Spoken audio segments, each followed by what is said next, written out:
নমস্কার, সারথী হিসেবে সবাইকে স্বাগত জানাই। টেস্টি টেস্টি টেস্টি ভোজন রসিক আমরা বাঙালির গোষ্ঠী। এই আমার উচ্ছে গাছ, দেখো কত সুন্দর কুল গাছ দিয়ে বেয়ে উঠে সারা জায়গায় সবুজে সবুজে ঘেরা। কুল গাছ দিয়ে লেবু গাছ দিয়ে ছাদে উঠে গেছে। দেখো কত সুন্দর সবুজত্ব। তবে বড় উচ্ছে নয়, একদম ছোট ছোট যে উচ্ছেগুলি হয় সেইগুলি। আমি এবার উচ্ছেগুলি তুলব। প্রতিদিন 10টা-15টা করে উচ্ছে তুলতেই থাকি। দেখো উচ্ছেগুলো কেমন ছোট ছোট উচ্ছে।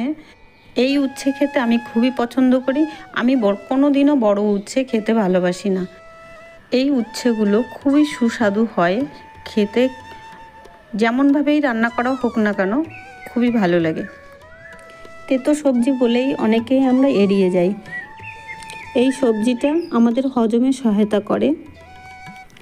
উচ্ছের রস মধুর সাথে মিশিয়ে খেলে ফুসফুস ভালো থাকে। উচ্ছে পাতার রস খেলে জ্বর ভালো হয়ে যায়। জ্বরের পরে মুখের অরুচি দূর হয়। লিভার ভালো রাখতে সাহায্য করে। চোখের জন্য উচ্ছের উপকারিতা অপরিসীম। ছোটদের বমি করার অভ্যাস থাকে, কয়েকটি উচ্ছের বীজ এবং 3টি গোলমরিচ বেটে খাওয়ালে কয়েকদিন বমি বন্ধ হবে।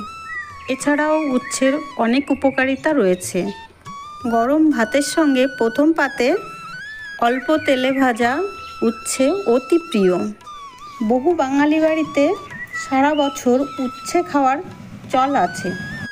আমাদের বাড়িটাও তার থেকে ব্যতিক্রম কিছু নয়।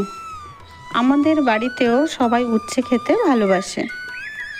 তার জন্যই বাড়িতে এত উচ্ছে গাছ লাগানো হয়েছে, যাতে সময় অসময় গাছের থেকে উচ্ছে তুলে কিছু তৈরি করে খাওয়া যায়। তোমাদের সাথে কথা বলতে বলতে উচ্ছেগুলি আমার তোলা শেষ হলো। এখন উচ্ছেগুলো ধুয়ে ছোট ছোট অংশে কেটে নেব। কেটে নেওয়ার পর লবণ হলুদ মাখিয়ে অল্প তেলে ভেজে নেব। তারপর গরম ভাতের সাথে উচ্ছেগুলো দিয়ে এক থালা ভাত খেয়ে নেওয়া যায়।